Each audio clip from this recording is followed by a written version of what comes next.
In this presentation, I will quickly go through the findings I have found in 3 cases which related to the real world among project manager.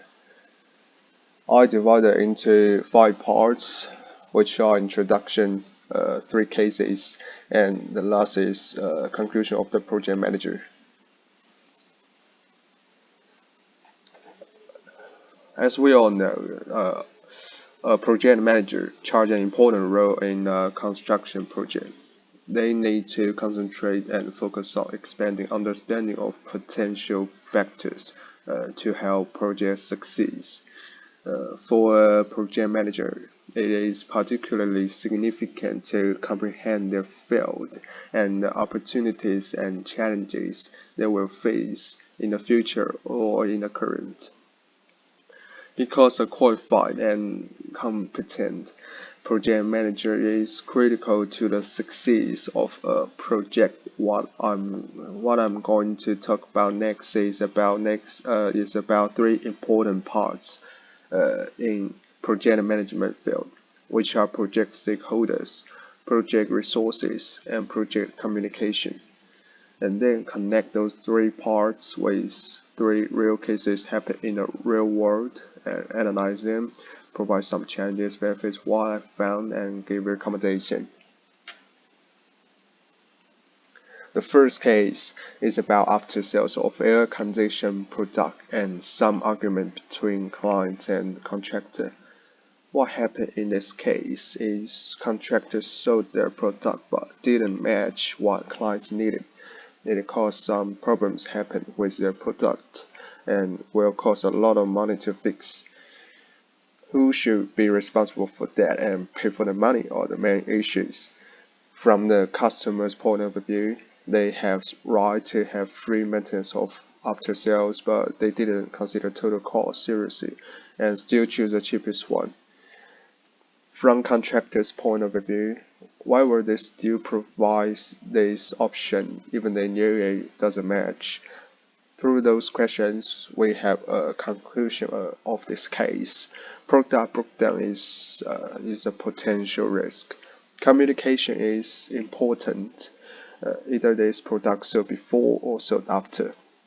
Communicate and organizing stakeholders are significant. Through this case and connect to the real world, communication seems extremely important because good communication among stakeholders will reduce rate of arguments. In case 2, it mainly talked about lecture capture upgrade project in a school. What needs to be done in this project is all the devices had to be upgraded within 4 days and without anyone use the classrooms. During implementation, security officers were not informed about upgrade projects. Some of rooms were being used and incorrect device room location detail. Through upgrade activity can be done within 4 days. And some lecture recordings were affected.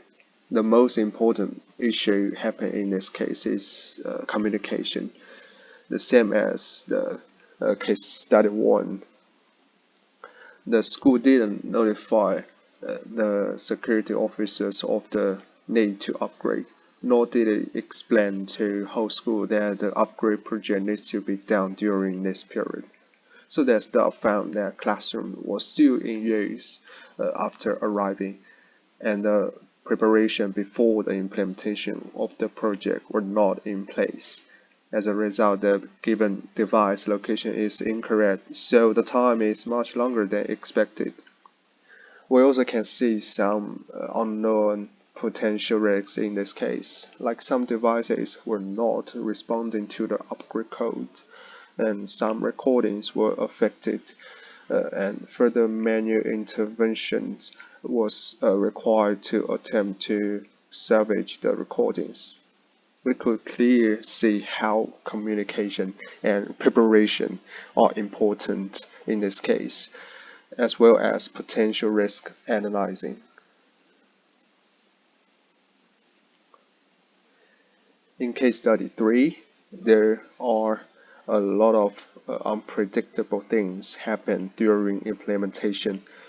Throughout the design and construction stages of the Sydney Opera House, there was a chaotic situation, and there was no good design drawing and plan at all. Before the resignation of the first designer, the client and the government required the drawing to be changed during the construction period, which resulted in an increase in the construction period and cost. And the estimated cost was based on the budget, based on the unfinished drawings. So a lot of uncertainty factors incurred during the project.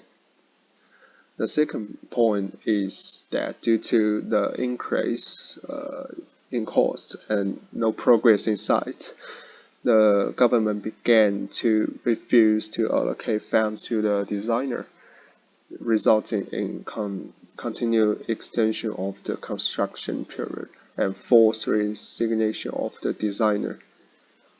The third point is that because the first designer didn't leave the original design drawings when he resigned, the new engineers needed to innovate the design, which in turn led to a lot of unexpected increases and continued to increase costs and construction periods. This case clearly shows how serious if a project lost control of time and cost. So, in the real world, to prevent those problems, what I have shown in those three cases, approaches are important, extremely important.